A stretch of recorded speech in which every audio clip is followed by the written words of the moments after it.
Naomi Carter had failed everything: the rope climb, the shooting range, the combat drills, and as she lay gasping in the Fort Hawkins sand after her latest humiliation, she could hear Derek Thompson telling everyone she was proof that women didn't belong in special operations. 3 weeks in, and she was the worst recruit anyone had ever seen.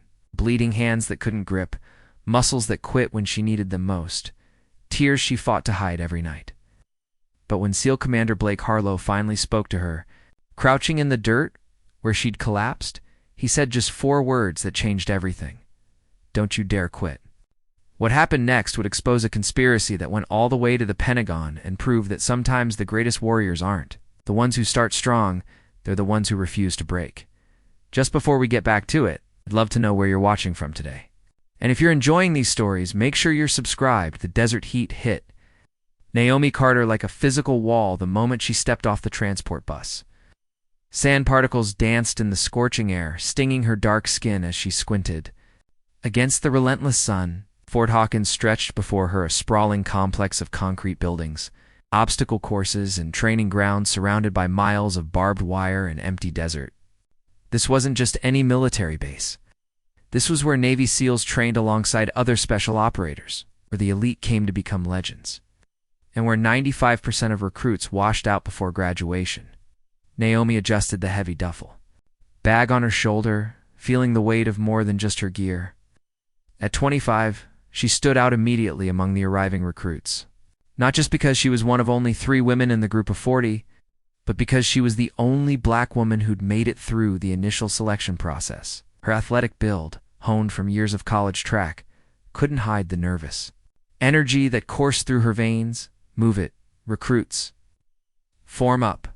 The voice boomed across the courtyard, belonging to Chief Petty Officer Ramirez, a man whose weathered face told stories of countless battles and zero patience for weakness.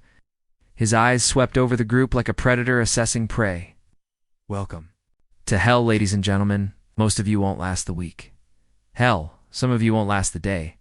The recruits scrambled into formation, Naomi finding herself between a massive white guy with shoulders like a linebacker and a lean Hispanic man covered in tattoos. Oh, the big guy glanced down at her with barely concealed amusement. Derek Thompson, he said under his breath, not bothering to hide his smirk. Ow. Hope you're tougher than you look. Before Naomi could respond, Ramirez was in their faces. Did I say you could talk, Thompson? Drop and give me 50. You too, Carter, since you seem so interested in making friends. Naomi hit the ground immediately, her palms pressing into the burning sand. The push-ups came easy at first. Her training had prepared her for this. But by 30, with the sun beating down and Ramirez counting deliberately slowly, her arms began to shake. She could feel Derek beside her, barely breaking a sweat, his breathing controlled and even. Look at that, someone whispered from the formation. She's already struggling. Cut the chatter, Ramirez barked. Everyone down. 50 push-ups, and thank Thompson and Carter for the privilege. The groans and muttered curses directed at her stung worse than the desert sun. Naomi pushed through the burning in her muscles, determined not to be the first to collapse. When they finally finished, she stood on trembling legs, sand clinging to her sweat-soaked skin. Listen up, Ramirez paced before them like a caged tiger. This place doesn't care about your background, your feelings, or your excuses. You either deliver or you're out. No second chances, no participation trophies. The enemy won't care if you're tired, scared, or having a bad day. Neither will I. The first real test came within the hour. The obstacle course stretched before them like a monument to human suffering, walls to scale, ropes to climb, barriers to vault, all under the merciless afternoon sun. Naomi had trained for this, spent months preparing her body, but nothing could have prepared her for the reality of it. She kept pace through the first obstacles, her track training serving her well on the running portions, but when she reached the rope climb, everything fell apart. The rope, thick and rough, burned against her palms as she tried to establish a grip. Her technique was off, she could feel it immediately. While others scrambled up like monkeys, she made it barely 10 feet before her grip failed. The slide down was humiliating. The rope tore into her palms, leaving them raw and bleeding. She hit the ground hard, dust exploding around her as laughter rippled through the watching recruits. Jesus Christ. Derek's voice carried clearly as he descended his rope with practiced ease. Dead weight already, and it's only day one. Get up, Carter, Ramirez shouted. Try again. Her second attempt was worse. Her bloody palms couldn't maintain grip, and she slid down after only 5 feet. Other recruits were already moving on to the next obstacle while she stood there. Failure burning in her chest, hotter than the desert sun. Move on, Carter. You're holding up the line. She ran to catch up, her palms throbbing, leaving bloody smears on the next obstacle. Behind her, she heard someone mutter, "Diversity, higher," and her jaw clenched so hard it hurt. The rest of the course blurred together in a haze of inadequacy. She fell from the balance beam. Twice, her grip strength, already compromised from the rope, failed her on the monkey bars. By the time she crossed the finish line, dead last and covered in dust and blood, the damage was done. She was marked. Evening, as she sat in the medical tent, getting her palms bandaged, she thought of her mother's words from just a week ago.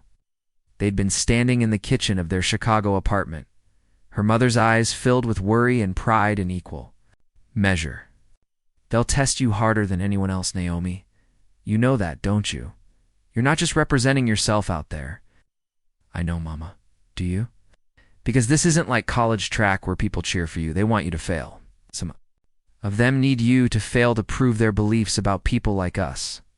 I said, I know. Her mother had gripped her shoulders then, firm but loving. Then don't let them break you. Your father didn't let them break him, and neither will you. But her father had been naturally gifted at everything military. Staff Sergeant William Carter had been a legend in his unit before an IED in Afghanistan. Took him when Naomi was 15. She had grown up on stories of his courage, his skill, his unbreakable spirit. How could she live up to that when she couldn't even climb a rope? The next morning brought fresh humiliation at the shooting range. Naomi had qualified with firearms during basic training, but barely. Here, surrounded by people who'd grown up, hunting or spent years perfecting their marksmanship, her mediocrity was magnified. Steady breathing, Carter, the range instructor called out as her shots scattered across the target, most missing the center mass entirely. You're jerking the trigger. She tried to focus to remember her training, but her hands wouldn't stop shaking. The recruit beside her, a quiet guy named Hassan, who'd mentioned something about being ex-army, was putting rounds through the same hole with mechanical precision. On her other side, Derek was drawing smiley faces with his bullet groupings, showing off. Christ, Carter, Derek said, loud enough for everyone to hear. You planning to throw the gun at the enemy? Might have better luck. More laughter. Even some of the instructors smirked. Naomi felt heat rise to her face, a combination of shame and anger that made her next shots go even wider. Pathetic, someone whispered behind her. By the time they moved to close combat training that afternoon, Naomi's confidence was in tatters. The instructor, a compact man with scarred knuckles and cold eyes, paired her with Derek for demonstration purposes. Show me a basic takedown, he ordered. Derek's grin was predatory. He outweighed her by at least 60 pounds, all of it muscle. When they circled each other on the mat, she could see the outcome in everyone's eyes before it even happened. He moved faster than she expected. One moment she was trying to find an opening, the next she was airborne. The mat rushed up to meet, her back driving the air from her lungs in a whoosh that echoed through the training facility. Stars exploded across her vision. 3 seconds, the instructor announced, shaking his head. Carter, that was embarrassing. Thompson, find a reel. Partner Carter, you're with Mitchell for basic drills. Mitchell turned out to be one of the other women, a blonde former Marine who at least had the decency not to humiliate her completely. But Naomi could feel the eyes on her, the judgment. She was becoming exactly what they'd expected, a quota. Phil, someone who didn't belong.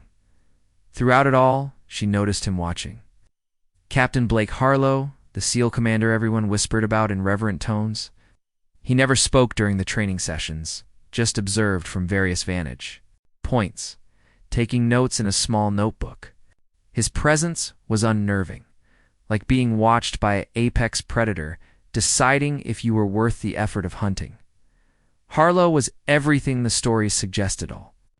Built like a weapon, with eyes that seemed to see through people rather than at them. His face bore the kind of scars that spoke of real combat, not training accidents.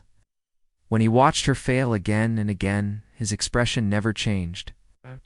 No disappointment, no surprise, observation. That night, alone in her bunk, while the others socialized in the common area, Naomi finally let the tears come. She pressed her face into the thin pillow to muffle the sound, her body shaking with the effort of keeping silent. Her hand found the chain around her neck, pulling out her father's dog tags. The metal was warm against her palm, familiar and comforting. "I can't do this, Dad," she whispered into the darkness. "I'm not like you. I'm not strong enough." The tags had been returned to her mother in a flag-draped box when she was 15. She remembered the funeral, the 21-gun salute, the way her mother's hand had trembled as she accepted the folded flag. Her father had died a hero, saving 3 members of his unit from an ambush. What would he think of his daughter now, crying in her bunk because she couldn't climb a rope? "Can't fail again," she said to the tags, thinking of her first attempt at officer candidate school 2 years ago. She'd washed out in week 3, told she lacked the necessary discipline and leadership qualities. This was supposed to be her redemption, her chance to prove she had her father's warrior spirit. Instead, she was proving everyone right who said she didn't belong here. The second day dawned with a sadistic 0430 wake-up call metal trash. Cans being beaten like drums in the barracks. Naomi jolted awake, her body screaming in protest from yesterday's failures. Her palms had bled through the bandages during the night, leaving rust-colored stains on her sheets. "Gear up," Ramirez's voice cut through the chaos. "Full packs, combat. Load, you've got 3 minutes." The timed endurance run was legendary at Fort Hawkins.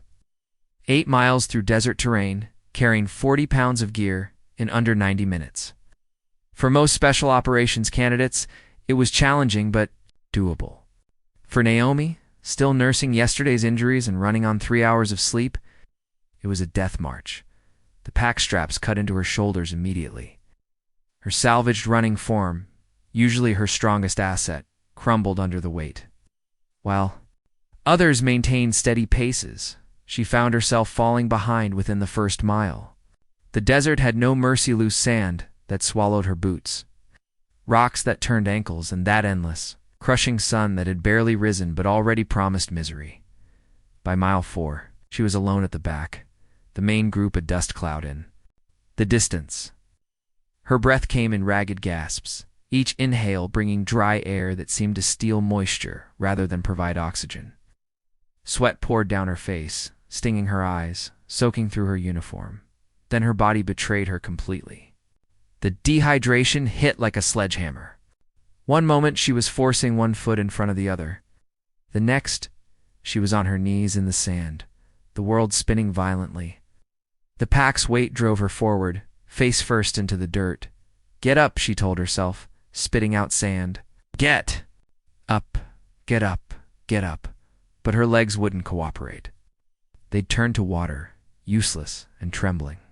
She could hear vehicles approaching the safety crew that followed the run to collect the failures. "Carter's down," someone shouted. Hands hauled her upright, and through her blurred vision, she saw Derek jogging back toward them. He wasn't even breathing hard. "This isn't daycare, Carter." He called out, loud enough for the instructors to hear. "You're going to get people killed moving that slow in the field."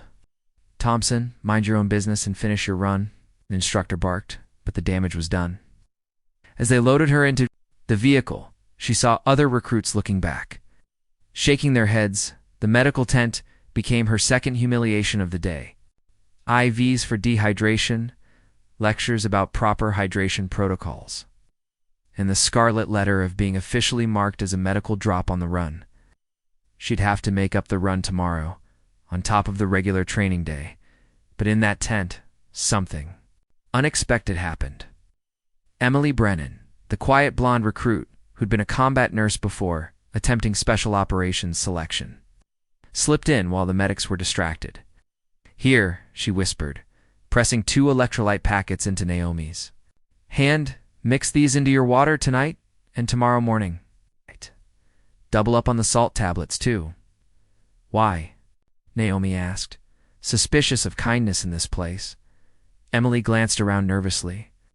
"Because I've seen what happens to people who wash out here. They don't just fail, they get destroyed. And honestly, watching them target you specifically is making me sick.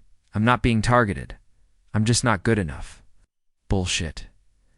Emily's whisper turned fierce. "Thompson's been spreading rumors since yesterday, trying to get people to freeze you out. And the instructors are letting it happen. Just don't let them see you break, okay? That's what they want."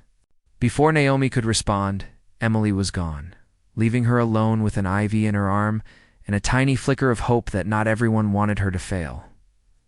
That evening in the barracks, the divide became official. Naomi could hear them from her bunk Derek, holding court near the common area, his voice carrying clearly.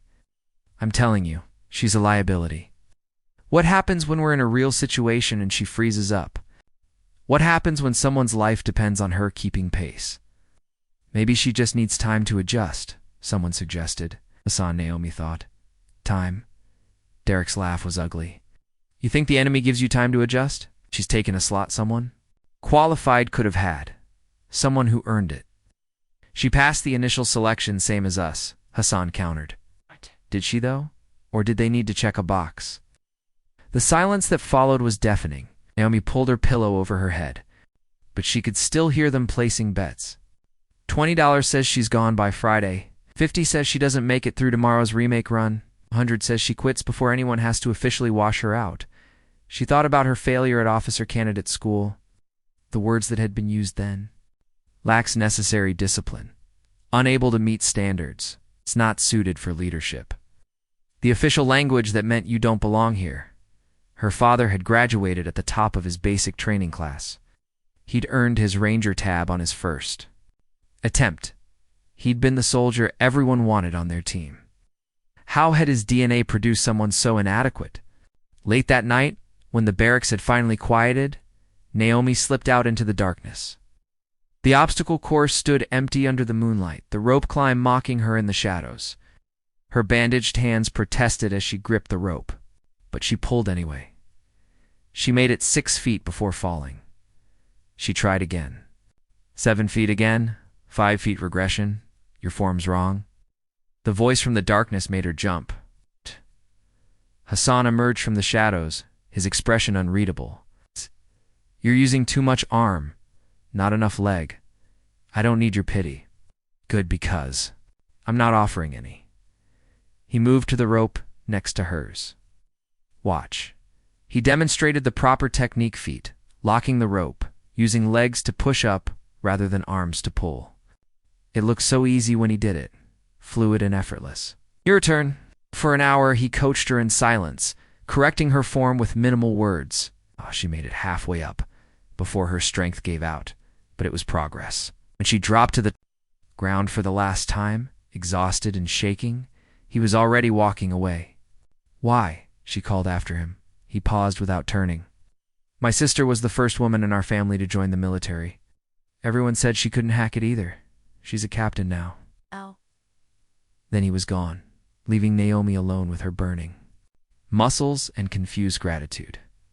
The next morning's shooting range session showed marginal improvement. Her hands shook less. Whether from Hassan's unexpected help or Emily's electrolyte supplements, she couldn't say. Her grouping was still embarrassing compared to the others, but at least she hit the target consistently, Ramirez noticed. He stood behind her for 3 shots, then grunted a sound that might have been approval or might have been digestive distress. It was impossible to tell with him. "You're still jerking the trigger, Carter. But at least you're consistently jerking." Around her, she could feel the shift in some recruits.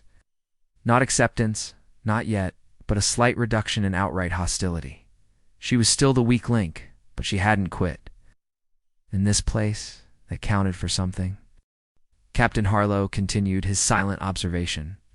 She caught him watching her during the combat drills, during classroom instruction on tactics, during meals. His face revealed nothing, but his presence was constant, like pressure in the air before. A storm, the breaking point announcement, came at the end of the week. They'd lost 6 recruits already to various failures, medical performance, or voluntary withdrawal. Naomi had survived, barely, but the looks from Derek and his growing group of followers made it clear they considered her survival a temporary situation.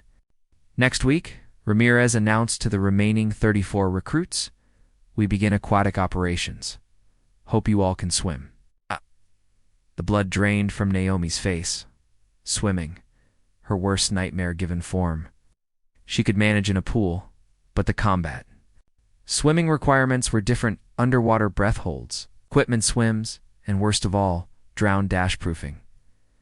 That night, she called her mother from the payphone, needing to hear a familiar voice. "How's it going, baby?" Her mother's warmth came through even the static-filled connection. "It's hard, Mama. Really hard." "I know it is, but you're still there, aren't you? Barely." Psst. Barely counts. "Your father used to say that the only easy day was yesterday. Each day you survive is a victory." "I don't think I can do this." The silence stretched before her mother spoke again, her voice firm. "Do you remember what your father said before his last deployment?" Naomi's throat tightened. "That Carters don't quit." "That's right. We don't quit. Might fail. We might fall. But we don't quit.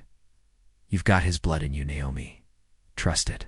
After the call, Naomi sat on the steps outside the barracks, looking up at the stars. The desert sky was clear, infinite, making her feel small but somehow less alone. Tomorrow would bring new challenges, new opportunities to fail, but she'd be there to face them, in the instructor's quarters. Captain Harlow sat across from Ramirez, reviewing the week's assessments. "Carter's struggling," Ramirez said bluntly. "Worst performance metrics in the group, but she hasn't quit. Not yet. Next week's pool work will probably do it. She's got that look, seen it before. Water terrifies her." Harlow studied Naomi's file, his expression thoughtful. "Double her pool time. Extra sessions before the official training.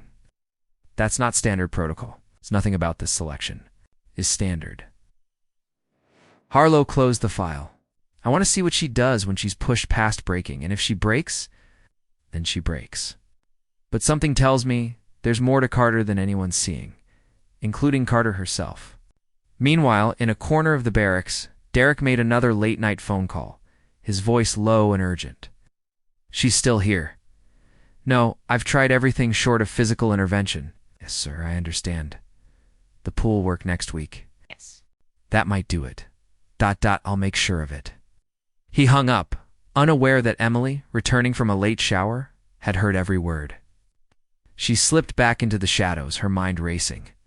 Whatever was happening here, it was bigger than just training rivalries. Naomi. Carter had no idea she was at the center of a test that went far beyond making it through selection. But she was about to find out that sometimes the greatest battles aren't against the course or the clock, they're against the people, who need you to fail to prove their own worth. The week of pool training had been a nightmare that Naomi survived, only through sheer stubbornness in Emily's secret coaching sessions at night.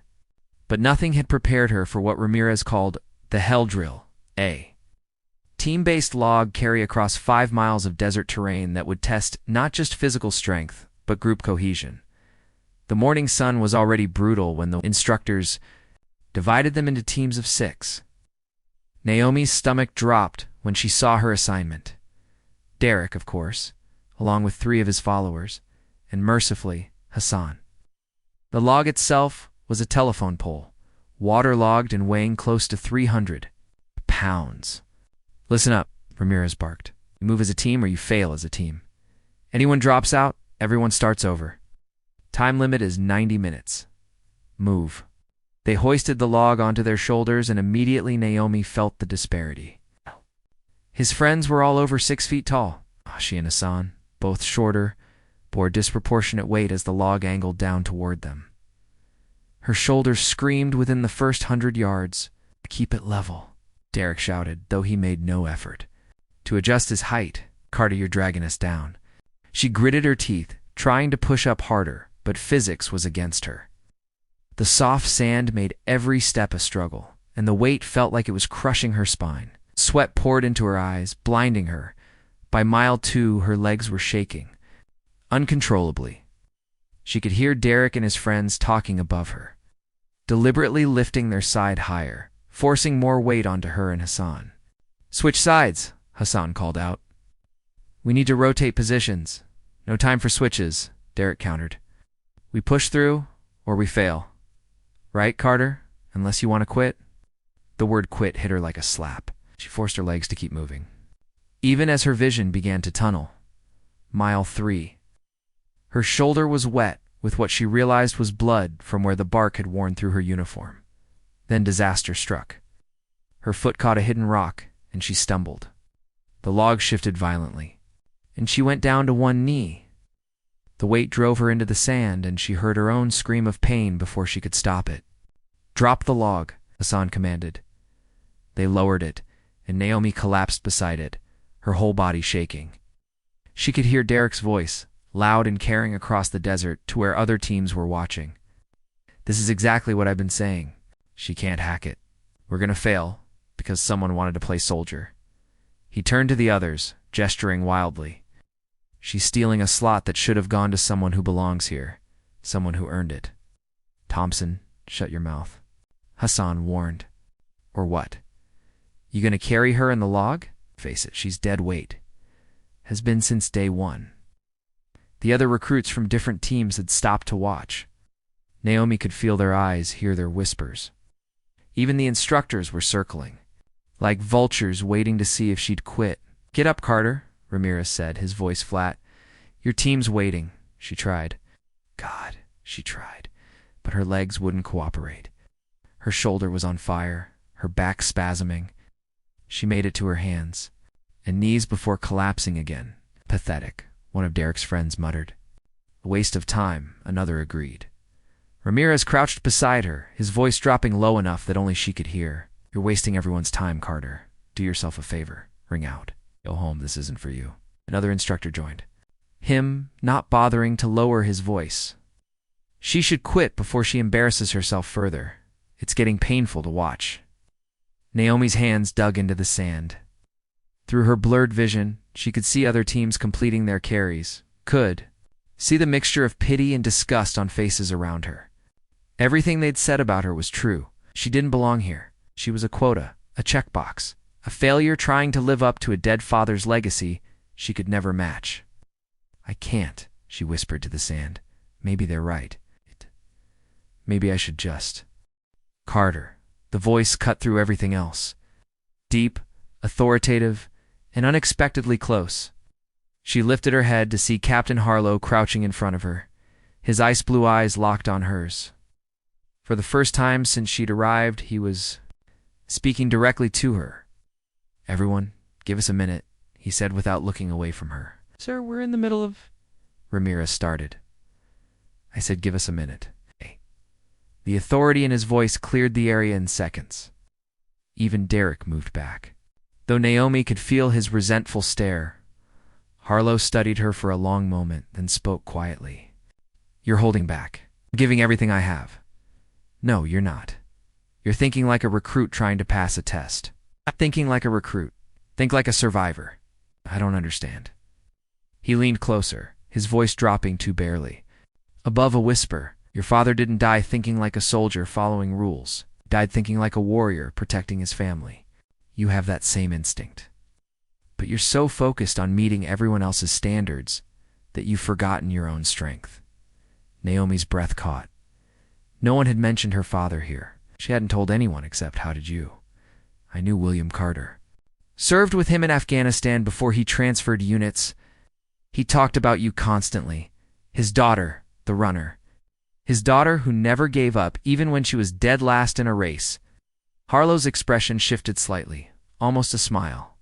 "He said you had something most soldiers never develop the ability to endure past the point where endurance ends." Tears mixed with sweat on her face. "He was wrong. I'm nothing like him. Prove it." Harlow stood, his voice returning to normal volume. "From now on, you follow one order. Just one. Don't you dare quit." looking down at her. I'll handle the rest. He walked away without another word, leaving Naomi alone in the sand with those 3 words echoing in her head. Don't you dare quit.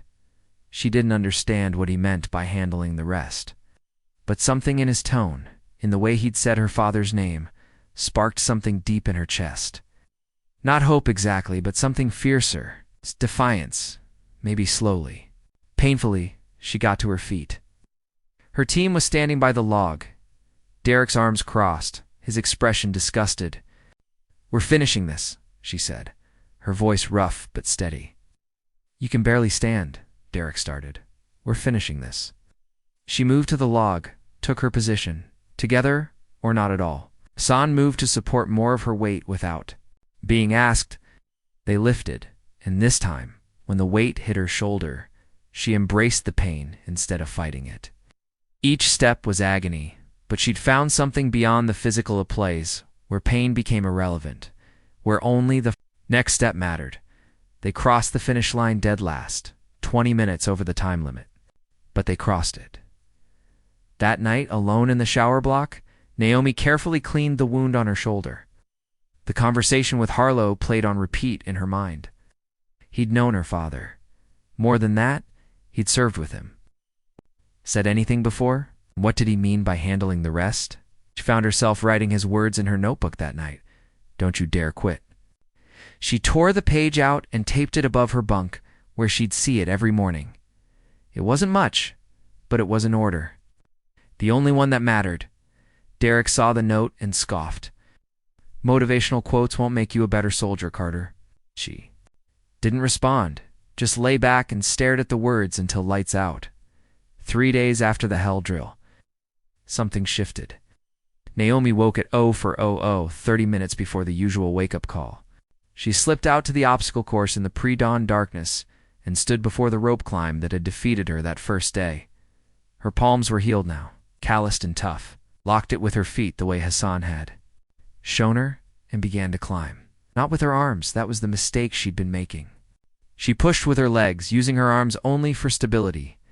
Halfway up, her muscles started burning. 3 weeks ago, this was where she would have fallen. Harlow's words echoed in her mind. Think like a survivor. A survivor wouldn't stop. Here, a survivor would find a way. She adjusted her grip, controlled her breathing, and kept climbing. 3/4 of the way up. Her forearms screamed. Her legs shook, but she could see the top now. The metal bar she needed to touch just feet away. Don't you dare quit, she lunged for it.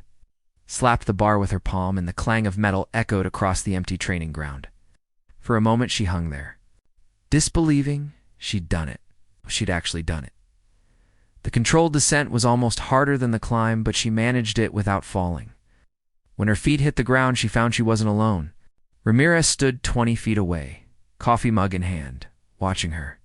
He said nothing, just took a sip of his coffee and gave her a single nod before walking away. Coming from him, it felt like a standing ovation by the time the rest of the recruits arrived for morning PT. Naomi had already completed the entire obstacle course.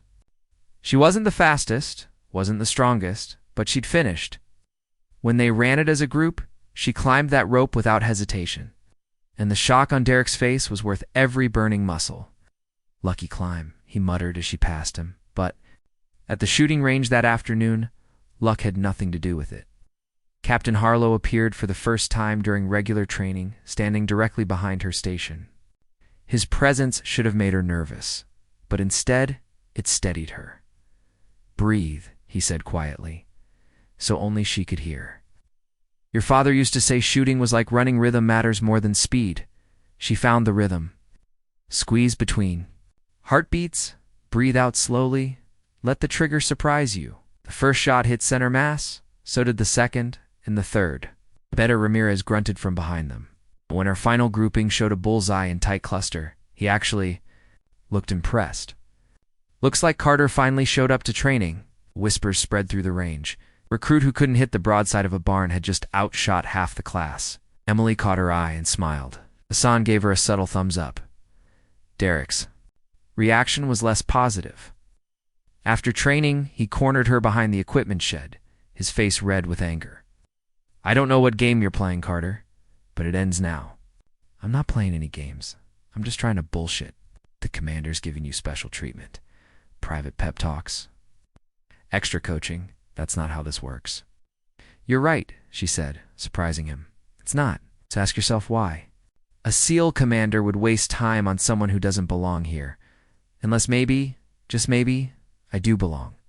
His hand shot out, grabbing her collar, slamming her against the shed wall. You don't belong here. Ow. You're a diversity slot, a checkbox.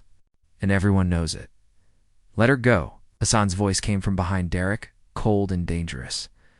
Now, Derek released her slowly, turning to face Hassan. This isn't your business. You made it my business when you put hands on a teammate. She's not my teammate. No, Emily said, appearing beside Hassan. But she's ours. For a moment, violence hung in the air like electricity. Then Derek stepped back, his smile ugly. This isn't over, he said to Naomi, not even close. After he left, Emily helped Naomi straighten her collar. You okay? Yeah, thanks. He's getting desperate, Hassan observed. Desperate people make mistakes. That evening, during a classroom session on combat tactics, Harlow addressed the entire group for the first time. He stood at the front, his presence commanding immediate attention. Let me tell you something about real combat, he began, his voice carrying easily through the room. Out there, nobody cares how much you can bench press. Nobody cares how fast you ran in high school. War doesn't care about muscle. It cares about one thing: who refuses to die. His eyes swept the room but seemed to linger on Naomi for just a moment. The strongest soldier I ever served with was 5'4" and weighed maybe 130 pounds. But when our convoy got hit and we were pinned down for 16 hours, he was the last one still fighting when the rescue came. You know why? Because he understood something most people don't. Survival isn't about strength. It's about will. Derek shifted uncomfortably in his seat. Some of you think you know who belongs here and who doesn't, Harlow continued. You think you can look at someone and judge their worth as a warrior? But I've seen Olympic athletes quit in tears and watched desk clerks turn into killers when their friends' lives were on the line. So check your assumptions at the door, or they'll get you killed. That night, Naomi found herself part of an unexpected study group. Hassan, Emily, and surprisingly 2 other recruits: Jackson, a quiet black man from Detroit, and Martinez, a female Marine, gathered around her bunk to go over the tactics material. The key to urban warfare, Hassan was explaining, is controlling vertical space. Everyone thinks horizontal, but fights are won by whoever controls the rooftops. They worked until lights out, and for the first time since arriving, Naomi felt like she might actually have a place here. Not everyone wanted her gone. Some people saw something in her worth cultivating, but Derek wasn't done. The next night, during a ruck march under full moon, disaster struck. They were 3 miles into a 12-mile movement when Naomi's pack catastrophically failed. The straps tore away from the frame, sending 40 pounds of gear crashing to the ground. What the hell? She knelt beside it, examining the straps. They hadn't torn, they'd been cut, partially, carefully, so they'd hold just long enough before failing. Problem, Carter, Derek called back, his voice dripping with false concern. Equipment failure? Guess you didn't check your gear properly? She was about to be disqualified. Equipment failure was automatic dismissal from the exercise, which would put her on report. Another step toward washing out. But Hassan had seen what happened. Without a word, he began pulling items from her pack, distributing them among his own gear. Emily did the same, as did Jackson. What are you doing? She whispered. Adapting, Hassan replied, fashioning a field repair with paracord. It's ugly, but it'll hold. You'll carry extra weight, so. Emily tightened her own straps. Team members help each other. That's what real soldiers do. They jury-rigged her pack in under 3 minutes and kept moving. Derek's frustration was visible even in the moonlight. But they weren't done. As they passed him, Hassan leaned close to Derek and said something too quiet for others to hear. Whatever it was, Derek's face went pale. Later, Naomi asked Hassan what he'd said. I told him I knew about the phone calls, Hassan replied. And that if he tried anything like that again, he wouldn't make it to graduation either. Phone calls, Emily? Overheard him, He's reporting to someone, getting instructions. This isn't just about him not wanting you here. Someone's pulling his strings. The revelation should have scared her, but instead it made her angry. She wasn't just fighting against them. Prejudice or skepticism, someone was actively working to ensure she failed. That changed everything. The next morning, she approached the rope climb with new determination. She didn't just complete it. She raced up it, slapping the bar and descending in one fluid motion. Her time wasn't the best, but it was respectable. Solid at the shooting range, her groupings grew tighter. In combatives, she lasted a full minute against Derek before he took her down, and she actually scored a point with a quick jab that bloodied his nose. "Lucky shot," he snarled, wiping blood away. "Funny how I keep getting lucky," she replied. But it was during a navigation exercise that things came to a head. Teams of 2 were sent out with compasses and maps to find specific checkpoints. Naomi was paired with Jackson. It should have been straightforward, except when she checked her compass at the first waypoint. It spun wildly, uselessly. It had been tampered with, the magnet somehow corrupted. "Damn it," Jackson muttered. "We're screwed without a compass." Naomi looked up at the sky, studying the sun's position, then the shadows. Her father had taught her celestial navigation when she was 12 during camping trips. She'd thought it was useless information then. "No, we're not," she said. The sun rises in the east, sets in the west. It's approximately 1400 hours, so the sun is starting its western descent. That shadow points northeast. Our checkpoint is roughly 2 clicks northwest of here. Jackson stared at her. "You can navigate by shadows?" "My dad taught me," said. "Technology fails, but the sun and stars are constant." They found every checkpoint using nothing but celestial navigation and terrain association. When they returned, Ramirez was waiting with a stopwatch and a suspicious expression. "Your compass was reported broken," he said. It was Naomi, confirmed. "Yet you completed the course faster than 3 teams with working equipment." "Traditional navigation methods, Chief. The kind they used before GPS." Ramirez looked at her for a long moment, then at the broken compass. "Outstanding, Carter. Absolutely outstanding." The word spread quickly. Carter had turned a sabotaged drill into a victory. She'd outhought the problem instead of being defeated by it. That evening, Captain Harlow called her to his office, a rare occurrence for any recruit. "Sit," he said, gesturing to a chair. His office was Spartan: a desk, 2 chairs, and a wall of photos from various deployments. She recognized her father in one, younger, smiling beside a group of soldiers, including a younger Harlow. "Your father saved my life once," Harlow said, following her gaze. "Pulled me out of a burning vehicle when everyone else thought I was dead. He had 2nd-degree burns on his arms by the time he got me clear. He never told us about that." "Wouldn't? William never bragged about the lives he saved? Only worried about the ones he couldn't?" Harlow leaned back in his chair. "You're more like him than you know." "Not in the obvious ways. He was naturally gifted physically. But in the way that matters. He never quit. Even when that I'd hit, his last act was pushing 2 other soldiers out of the blast radius." Naomi's throat tightened. "I'm trying to honor that." "You're doing more than trying." He pulled out a folder. "I've been watching you. Not just your performance, but how you've handled the adversity, the sabotage, the isolation. Lesser people would have broken. You know about the sabotage?" "I know everything that happens in my program." His expression hardened, including who's behind it. "That situation will be resolved soon, Derek. Derek is a symptom, not the disease. Someone wants you to fail, Carter. Someone high enough to plant Thompson here specifically to ensure it." "Why?" "Because you represent change. And change terrifies people who've built their power on things staying the same." He stood, signaling the meeting was ending. "Keep doing what you're doing. The real test is coming, and it won't be against the course or the clock. It'll be against those who need you to fail to validate their worldview." As she left his office, Naomi felt the weight of being more than just a recruit trying to make it through selection. She was a symbol now, whether she wanted to be or not. That night, she wrote in her journal, "They wanted me to fail quietly. Instead, I'm going to succeed loudly." Derek watched from across the barracks, his phone in his hand. He typed a message, She's not breaking. We need to escalate. The response came quickly. The pool assessment is in 3 days. Make sure she doesn't survive it. He deleted the messages and looked at Naomi, who was laughing at something Emily had said. She looked happy, confident even. He'd fix that soon enough. The pool complex at Fort Hawkins looked like a concrete tomb in the pre-dawn light. Steam rose from the heated water, creating an ethereal fog that did nothing to calm Naomi's racing heart. She stood with the other recruits in formation, wearing nothing but PT shorts and shirts, trying to control the trembling that had nothing to do with the morning chill.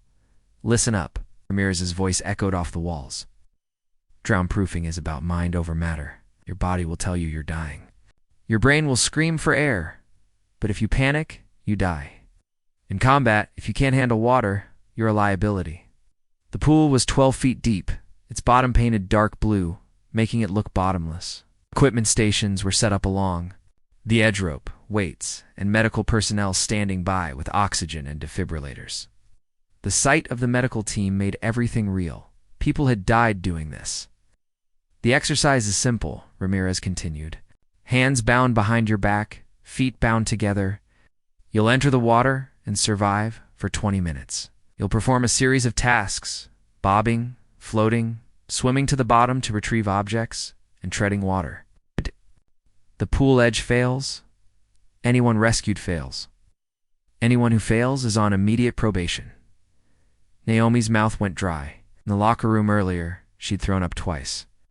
The memory of her near drowning at age 8 flooding back with visceral clarity. The public pool in Chicago, going under. The burn of chlorinated water in her lungs. The darkness creeping in before the lifeguard pulled her out. She'd avoided deep water ever since, barely passing the basic swim qualification in boot camp. First group. Ramirez called out names, not hers, thankfully.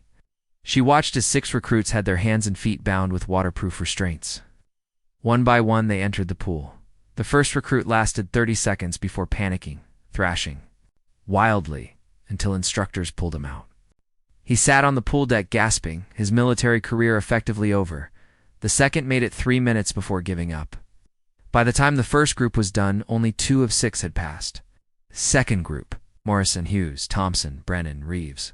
Carter, her name hit like a physical blow. Derek was in her group. Emily too, which provided small comfort. As instructors bound her wrists behind her back, Derek leaned close enough that only she could hear. "This is where you drown, Carter. Nobody's saving you this time." His grin was predatory, triumphant. He knew about her fear somehow. He knew. "Thompson, shut your mouth and focus on your own test," Hassan called out from the viewing area. The restraints were tight but not painful. It's designed to be escapable in true emergency, but not during the test. Naomi's feet were bound next, and suddenly, she could barely stand, having to hop to maintain balance.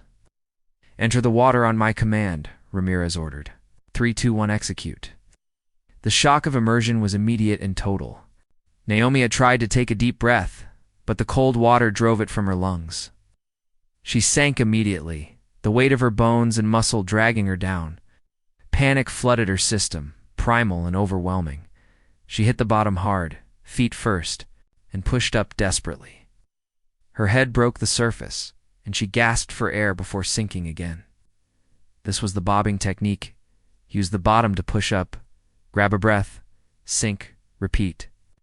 But knowing the technique and executing it while terrified were different things around her. She could hear splashing, gasping, one recruit already calling for help.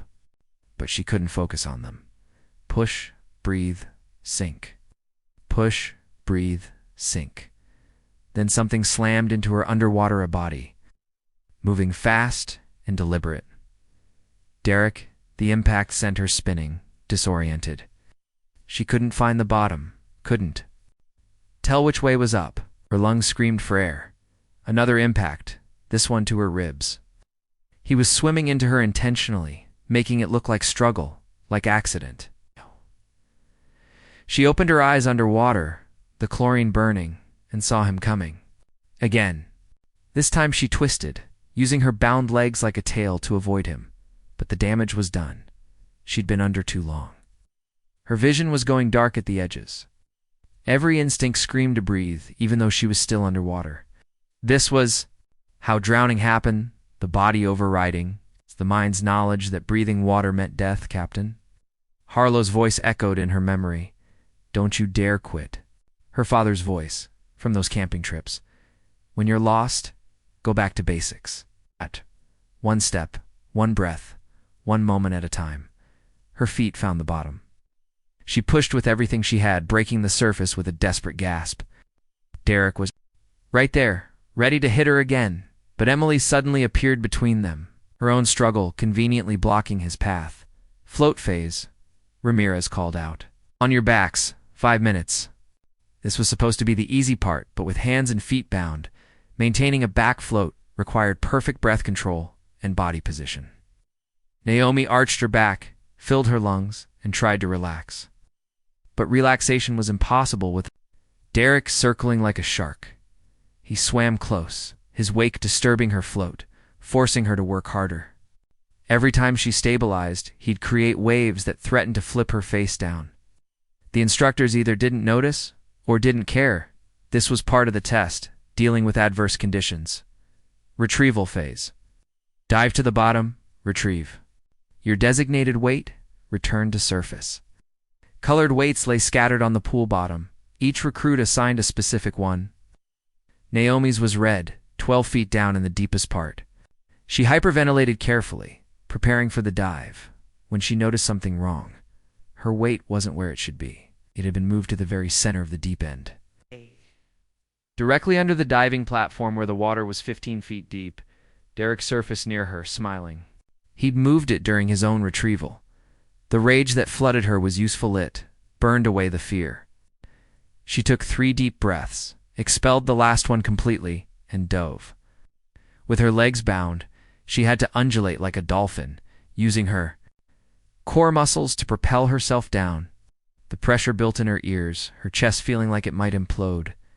The weight seemed impossibly far. Her lungs were already protesting, and she was only halfway down.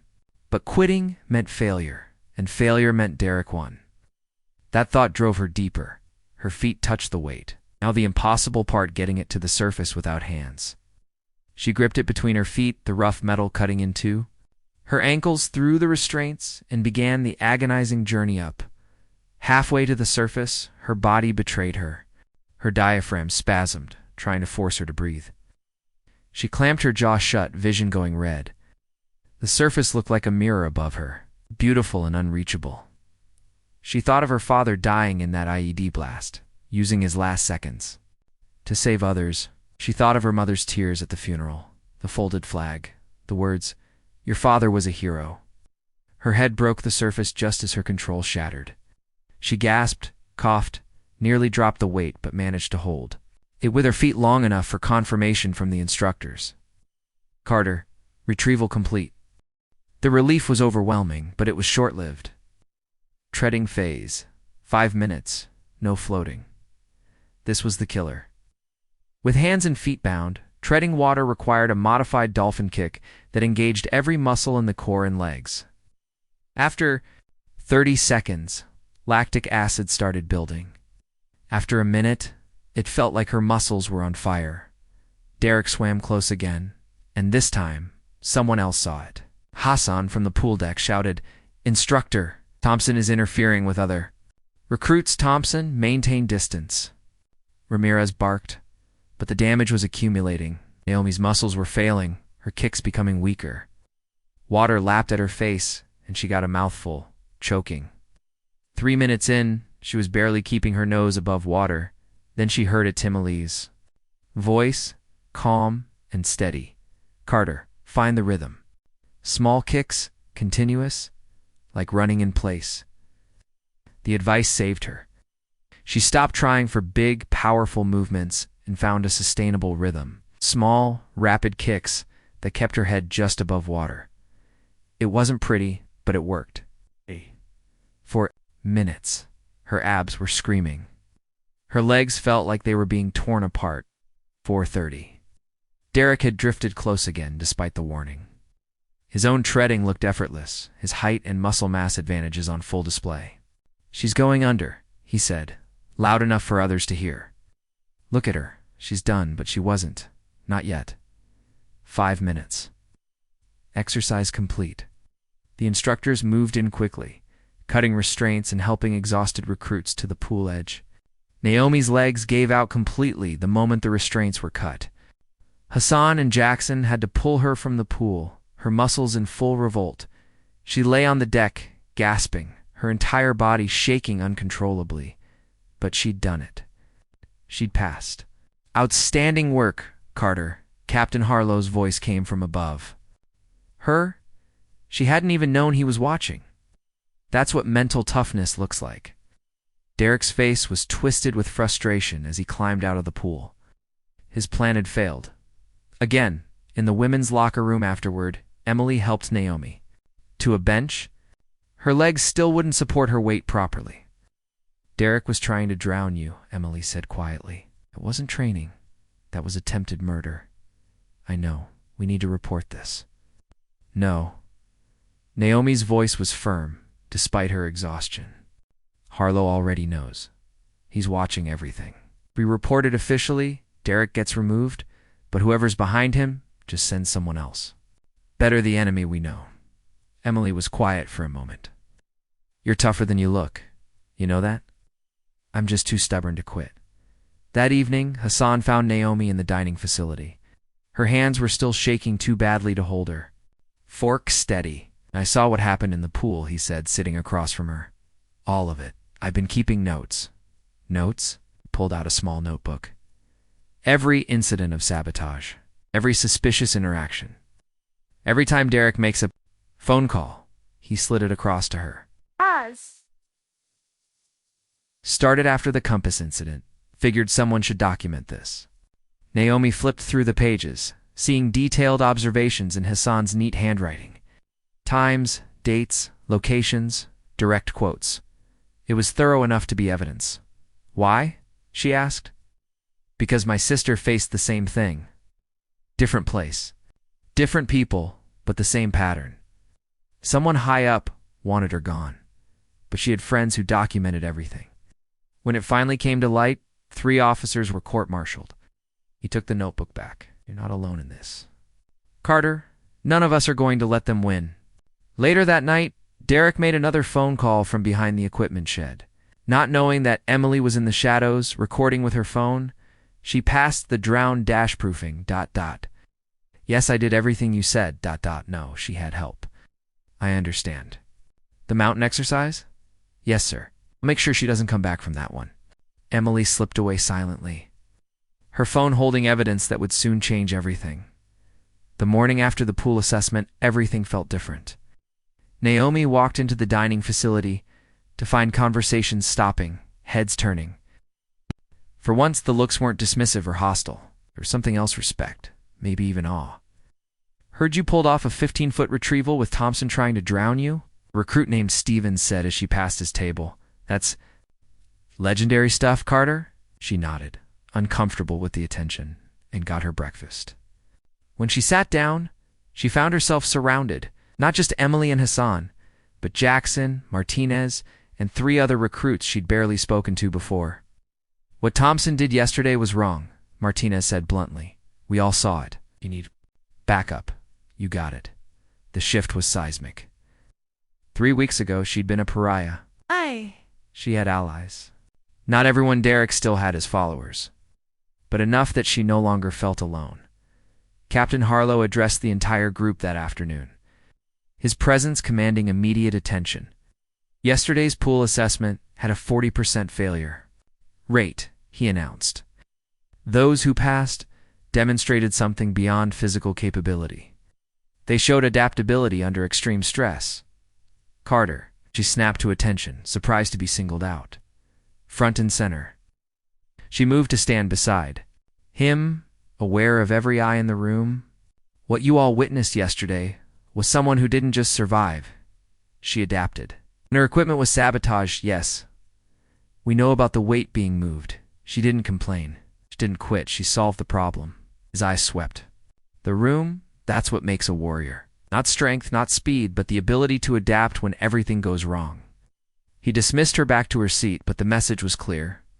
The commander had publicly acknowledged both her success and the sabotage against her. Lines were being drawn. Derek's response was immediate and vicious. That evening, he confronted her outside the barracks with 4 of his followers. "You think you're special now?" His face was red, fists clenched.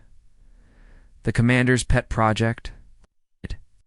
"Think I'm a recruit trying to make it through selection," Naomi replied calmly, though her heart was racing. "Same as you." "No, not the same. You're a political statement. A checkbox so the brass can say how progressive they are." He stepped closer. "But when we get to the mountain exercise, when it's just us out there with no instructors watching every second, we'll see how tough you really are. Is that a threat?" Thompson. Da-da-da-da-da. Ramirez's voice cracked like a whip. "Unless you want to explain to me why you're having an aggressive conversation with a fellow recruit, I suggest you move along." Derek and his group dispersed, but the threat lingered. That night, Emily pulled Naomi and Hassan aside in a quiet corner of the library. "I have something you need to hear." She pulled out her phone, looking around nervously before playing the recording of Derek's phone call. Hassan's expression darkened as they listened. "He's planning something for the mountain exercise. We need to tell Harlow," Emily insisted. "He already knows," Naomi said. "He told me someone high up wants me gone. Derek's just the tool. Then we need more." Hassan pulled out his notebook. "We need to know who's giving the orders. I might be able to help with that." Jackson appeared in the doorway. "Sorry for eavesdropping, but I've been doing some digging of my own." He sat down, pulling out his own phone. "My cousin works in personnel at Pentagon. I had him look into Derek Thompson. Turns out he wasn't supposed to be in this selection class. He was added last minute, after you were accepted, Carter. And the authorization came from Colonel Richard Blackwood." "Who's that?" Emily asked. "Old school special operations, part of a group that's been vocally opposed to women in combat roles." Jackson's expression was grim. "He's got a reputation for finding ways to prove women can't hack it in special ops." The pieces were falling into place. Naomi was a test case, and her failure would be used as ammunition against every woman who came after her. "So what do we do?" Hassan asked. "We make sure I don't fail," Naomi said simply.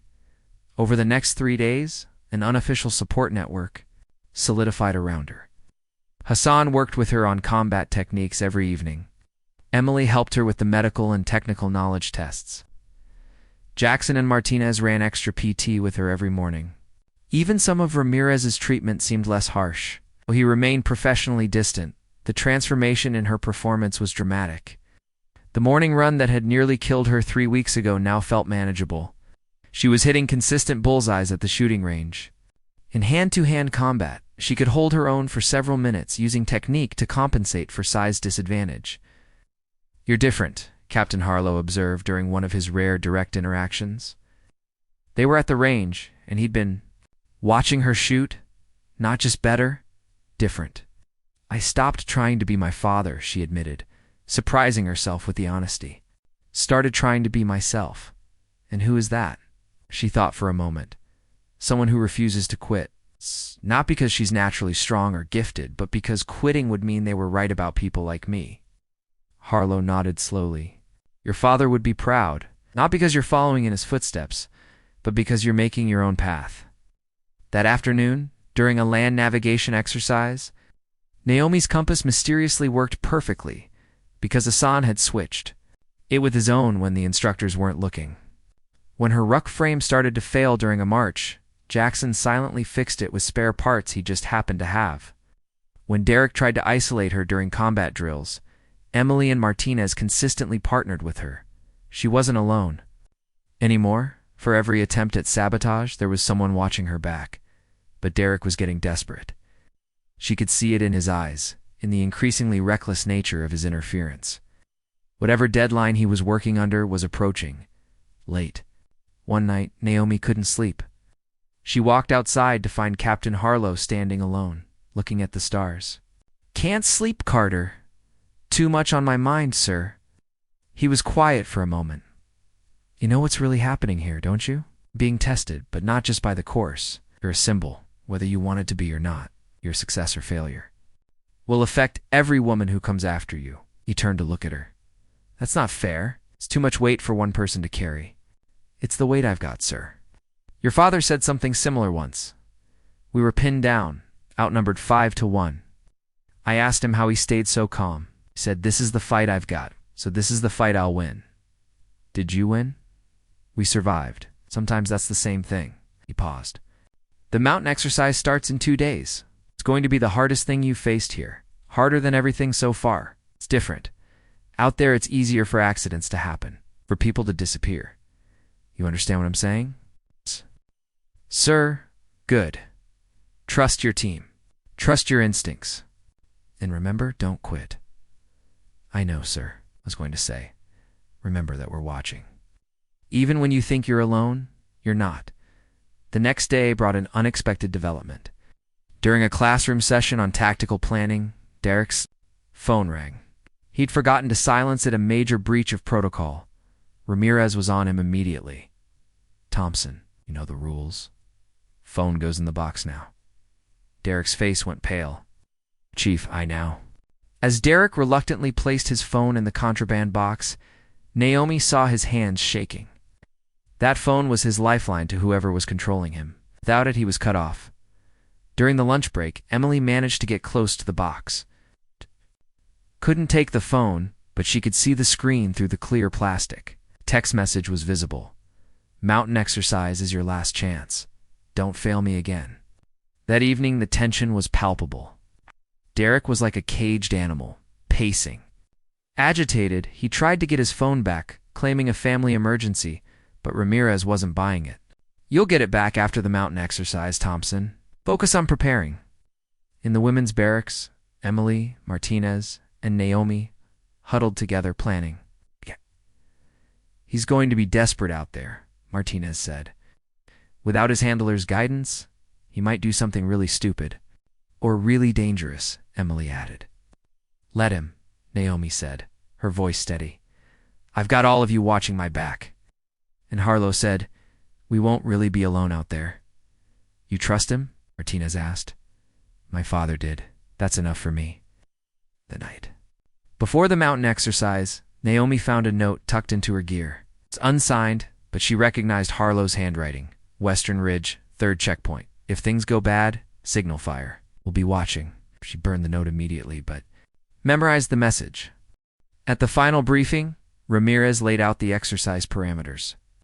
5 days in the mountains, survival conditions, tactical problems to solve, and simulated combat scenarios.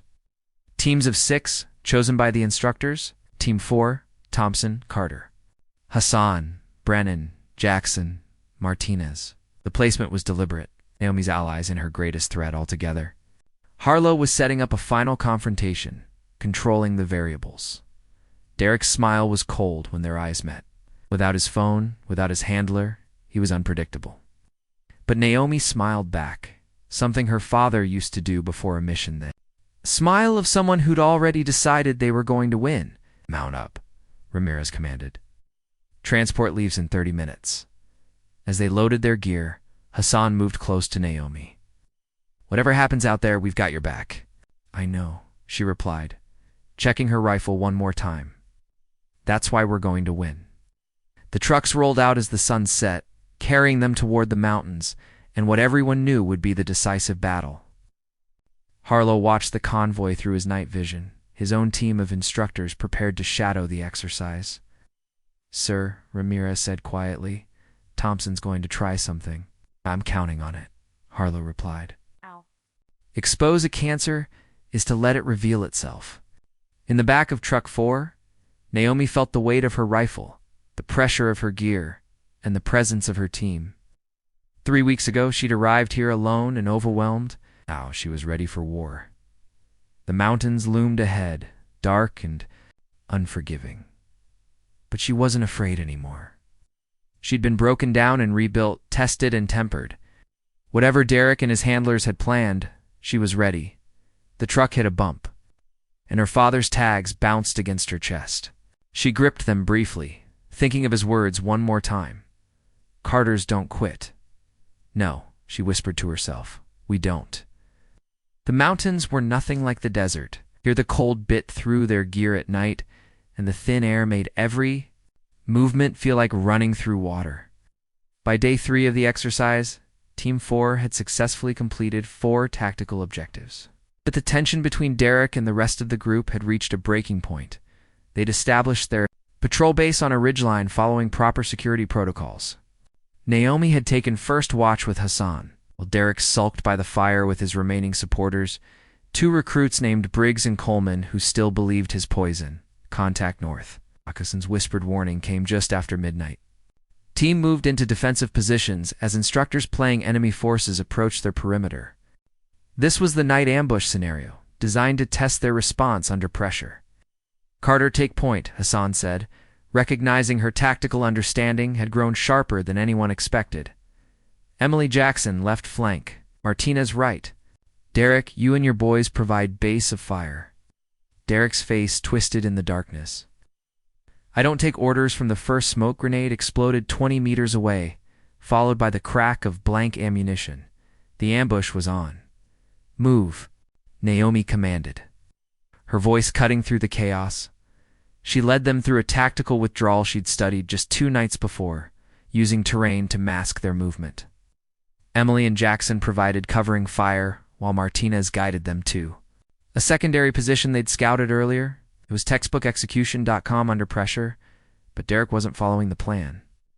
Instead of providing covering fire, he was leading Briggs and Coleman on a different route, trying to flank around. Independently. Thompson, what are you doing? Hassan shouted. Taking initiative. Derek called back. Something Carter wouldn't understand. Movement exposed their position. The instructor and Naomi's immediately concentrated fire on the gap Derek had created. In real combat, half the team would have been dead. Pull back to Rally Point Alpha? Naomi ordered. They regrouped in a cluster of rocks. The exercise temporarily paused as instructors evaluated their performance. The assessment was harsh. Derek's break from the plan had caused catastrophic tactical failure. But Derek wasn't done. As they prepared to move to their next objective the following morning, he confronted Naomi away from the others, Briggs and Coleman flanking him. You think you're some kind of leader now? His voice was low, dangerous. I think I'm trying to keep this team alive and complete the mission. The mission? Derek laughed bitterly. You want to know what my real mission is? It's to prove that people like you don't belong here. That you're going to get real warriors killed with your weakness. People like me. Women, diversity hires, quota fillers. He stepped closer. You shouldn't be here. You're taking a slot from someone who earned it. I earned my place the same. As the shove came without warning, sending her stumbling backward toward the cliff edge. She caught herself, but Derek was already moving, his intention clear. This wasn't about the exercise anymore. Derek, stop! Emily shouted, but he ignored her. The second shove was harder, meant to send her over. But Naomi had spent weeks being thrown around in combat training. She redirected his momentum using a technique Hassan had taught her, and Derek stumbled. Past her, teetering on the edge himself. For a moment, she could have let him fall. It would have looked like an accident. But she grabbed his vest, hauling him back to safety. You saved me. He seemed genuinely shocked. We're still teammates, she said simply. Even if you're trying to kill me? The incident broke something in Briggs and Coleman. They stepped away from Derek, their expressions disgusted. This is wrong, man, Briggs said. Whatever they're paying you, it's not worth attempted murder. Paying him? Hassan's voice was sharp. Thompson, you want to tell us about Colonel Blackwood? Derek's face went white. How do we know everything? Emily said, pulling out her phone. Including recorded conversations of you taking orders to sabotage Carter? Ah! The silence stretched taut before Derek exploded. You don't understand. This is bigger than just one person. If she passes, they'll lower standards for everyone. They'll weaken our forces to be politically correct. The only thing weak here is you, Jackson said with disgust. Carter's shown more courage and determination than anyone. She's saved your ass multiple times despite your sabotage. She doesn't belong. The punch came from Martinez. Quick and decisive, dropping Derek to the ground. Neither do you. They bound Derek's hands with zip ties from their tactical gear, Briggs and Coleman helping without protest. The exercise was effectively over, but the real drama was just beginning. Hassan fired the signal flare Naomi had been told about 3 red bursts into the morning sky. Within minutes, they heard helicopters approaching. Captain Harlow fast-roped down from the lead bird, followed by Ramirez in what looked like military police. His expression was stone as he surveyed the scene. "Report," he commanded. Naomi stepped forward. "Sir, Recruit Thompson attempted to assault me with intent to cause serious harm or death. We have evidence of a conspiracy to ensure my failure in this program, including recorded conversations and documented sabotage attempts." Emily handed over her phone. Hassan provided his notebook. Even Briggs and Coleman gave statements about what they'd witnessed and what Derek had told them. Harlow listened to one of the recordings, his jaw tightening. "Thompson, you're under arrest for conspiracy, conduct unbecoming, assault, and attempted murder. You have the right to remain silent." As the MPs led Derek away, he turned back one last time. "This isn't over. Blackwood has people everywhere. She'll never make it in the real teams." "We'll see about that," Harlow said quietly. The mountain. Exercise was terminated early. The entire group was flown back to base, where a full investigation was already underway. By that evening, the base was swarming with investigators from the Inspector General's office. Naomi was called in for a 3-hour deposition, detailing every incident from day one. The evidence was overwhelming. Mealy's recordings, Hassan's documentation, witness statements from half the class, and the physical evidence of sabotage. "This goes deep," the lead investigator, a stern woman named Major Torres, told her. "Colonel Blackwood has been running this kind of operation for years, systematically undermining female candidates across multiple programs. You're the first. One to survive long enough to expose it? What happens now?" "Blackwood's been relieved of command pending court-martial. Thompson and 3 other plants in different programs are under arrest." Torres paused. "You should know your performance here under these circumstances has been nothing short of extraordinary." That evening, the remaining recruits gathered in the common area. The energy was different, tunified for the first time. Even those who'd been skeptical of Naomi initially were now firmly in her corner. Ramirez entered, his expression unreadable. Formation outside now. They assembled in the fading light, uncertainty rippling through the ranks. Captain Harlow stood. Before them, and beside him, was someone Naomi recognized from photos: Admiral Sarah Mitchell, the highest-ranking woman in naval special warfare. "I came here personally," the Admiral began, "because what happened in this class represents both. The worst and best of our forces. The worst corruption, prejudice, and sabotage at the highest levels. The best courage, integrity, and teammates who put truth above comfort." She looked directly at Naomi. "Recruit Carter, step forward." Naomi moved to the front, her heart pounding. "You were subjected to systematic sabotage designed to ensure your failure. Lesser people would have quit. Many have, in other programs. Blackwood corrupted. You didn't just survive, you excelled. You turned every attack into an opportunity.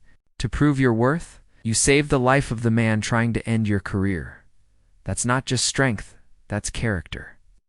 The Admiral handed her something, a challenge coin, but not just any coin. It was a SEAL Team 6 coin, the kind only given to those who'd earned ultimate respect. "This was your father's," the Admiral said quietly. "He gave it to me years ago after a joint operation. I think he'd want you to have it." Naomi's eyes burned with unshed tears as she accepted the coin. "Furthermore," the Admiral continued, louder now, effective immediately, "this program is under review. It's not to lower standards, but to ensure they're applied fairly to all candidates. The mission isn't to keep people out tits to find warriors, wherever they come from." 6 weeks later, graduation day dawned clear and bright. Of the 40 recruits who'd started, only 18 stood in formation, wearing the insignia that marked them as Special Operations Qualified. Naomi stood in the front row, having achieved one of the highest overall scores in the class, despite the sabotage she'd faced. The ceremony was held in the main courtyard, with families, officials, and media present. The exposure of the Blackwood conspiracy had made national news, turning what should have been a quiet graduation into a significant event. Naomi's mother sat in the front row, tears streaming down her face, clutching a photo of Naomi's father in his dress uniform. Beside her sat Hassan's sister, the captain he'd mentioned, who'd flown in specifically to see this moment. Captain Harlow took the podium first. 8 weeks ago, 40 candidates arrived here thinking they knew what strength meant. Most thought it meant physical power, speed, aggression. They were wrong. His eyes found Naomi in the formation. Strength is continuing when continuation seems impossible. It's maintaining integrity when corruption would be easier. It's saving your enemy, because it's the right thing to do. These 18 graduates have proven they understand that distinction. He began calling names for individual recognition. Hassan received honors for leadership, Emily for tactical medical excellence, Jackson for marksmanship, Martinez for hand-to-hand combat prowess. Naomi Carter, Harlow called last. She stepped forward, and he handed her an envelope. Inside was something unexpected: orders to advanced training, the kind usually reserved for those being fast-tracked to elite units. Your performance here has caught attention at the highest levels, he said quietly, then louder. Graduate Carter exemplifies the warrior spirit we seek. She faced adversity that would have broken most people and emerged not bitter, but better. She proved that excellence has nothing to do with gender, race, or background, only with heart. The applause was thunderous. Even Ramirez, standing at attention with the other instructors, allowed himself a small nod of approval after the ceremony. Naomi found herself surrounded by her team, her family, really. Hassan, Emily, Jackson, and Martinez had become more than fellow recruits. They were bonds forged in fire. So what's next? Emily asked, looking at Naomi's orders. Your advanced tactical training, Naomi replied. Then, we'll see. Hassan raised an eyebrow. You didn't think I'd go anywhere without my team, did you? Check your own orders? They all opened their envelopes to find similar assignments. Harlow had arranged for them to continue together, recognizing the strength of their unit. Cohesion. Later, at the graduation reception, Naomi was approached by Admiral Mitchell again. I wanted you to know, the Admiral said privately, Colonel Blackwood's network has been completely dismantled. 17 officers and senior NCOs across 6 bases have been relieved or arrested. The investigation you triggered has cleaned house. It wasn't just me, ma'am. Without my team, I know, but you were the catalyst. You refused to break. The Admiral smiled. Your father would be proud, not because you followed his path, but because you carved your own. As the sun set, Naomi walked alone to the obstacle, of course where everything had started. The rope climb stood before her, no longer an enemy, but an old friend. She climbed it easily now, muscle memory making it effortless. From the top, she could see the entire base spread out below. In 8 weeks, this place had transformed her. Not into her father, she'd never be him, but into something uniquely her own. Her phone buzzed with a call from her mother. How does it feel, baby? Her mother asked. Like the beginning, Naomi replied, looking out at the horizon. Like everything up to now was just preparation. For what? For whatever comes next. That evening, there was one final gathering. Captain Harlow had arranged a private dinner for Team 4 Ministeric, of course. They met at a local restaurant, out of uniform, just 6 people who'd been through hell together. I have something to tell you all, Harlow said after the meal. This was my last training cycle. I'm returning to active team operations. Where? Hassan asked. Classified. But I'll need a good team. He looked around the table meaningfully. In about a year, after you've all completed advanced training, there might be opportunities. If you're interested, the implication was clear. This wasn't an ending, it was a prologue. Or something else, Harlow continued, pulling out a tablet. This came through official channels today. He showed them a news article. Derek Thompson had been sentenced to 15 years in military prison. Colonel Blackwood was facing 25 to life for conspiracy, abuse of power, and orchestrating what amounted to systematic discrimination that had destroyed dozens of careers. Justice, Emily said quietly. No, Naomi corrected. Accountability. Justice would be giving back what was stolen from all the women who were driven out before me. You're giving them something better, Harlow said. A future where it won't happen again. 3 days after graduation, Naomi stood at her father's grave in Arlington National Cemetery. She wore her dress uniform, the new insignia bright on her collar in her hand. She held both challenge coins and hers. I didn't do it your way, Dad, she said to the headstone. I couldn't be you. But I think I finally understand what you were trying to teach me. It was never about being the strongest or the fastest. It was about never giving up on what's right. Placed his coin on the headstone, keeping the one the Admiral had given her. I'll carry this forward, not just for me, but for everyone who comes after. A hand touched her shoulder. Her mother had arrived also in dress clothes, carrying flowers. Would be so proud, her mother said. I know. They stood together in silence for a while.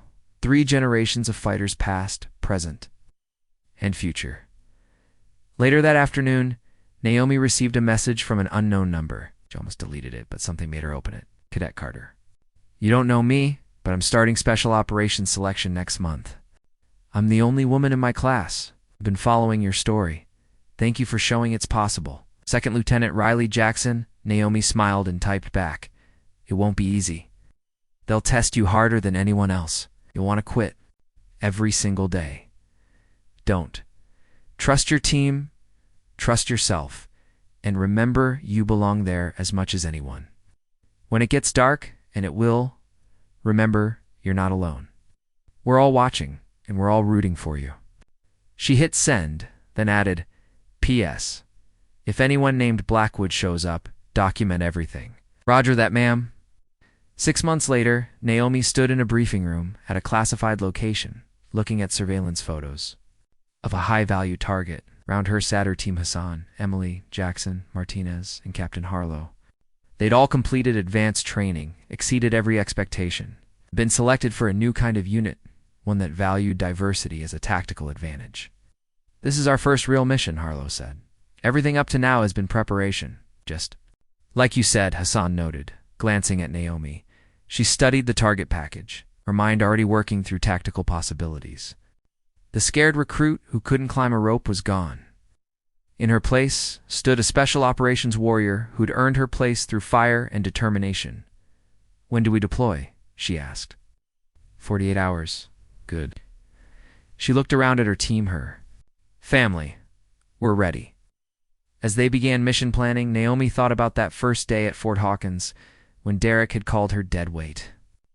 She thought about all the people who'd said she didn't belong, that she was stealing a slot from someone more deserving. They'd been wrong about so many things. But mostly about this. She hadn't stolen anything. She'd earned every single inch of ground through blood, sweat, and refusal to quit. And now, she was exactly where she belonged, at the tip of the spear. Ready to serve, ready to protect, ready to prove that warriors come in all forms. The briefing continued deep into the night, 6 warriors planning their mission with the meticulous care that would keep them all alive. Outside, the stars were the same ones Naomi had looked at during her darkest moments at Fort Hawkins. But now they didn't make her feel small. It reminded her of how far she'd come. Her phone buzzed with one final message. It was from Second Lieutenant Riley Jackson, with a photo. Riley at the top of a rope climb, grinning triumphantly. Made it to the top today. They tried to break me. I thought of your story and kept climbing. Thank you for lighting the way. Naomi smiled and put her phone away. The mission was calling, and she had work to do. But somewhere out there, another woman was refusing to quit, carrying the torch forward. The cycle continued. The change Blackwood had feared so much was already happening. One warrior at a time. One refusal to quit at a time. And it all started with a single order. Don't you dare quit, Naomi. Never did. What battles are you fighting in silence right now? And who told you that you weren't strong enough to win them? If Naomi's story reminded you that warriors come in all forms, hit that like button and subscribe for more stories of ordinary people who refuse to accept extraordinary defeat.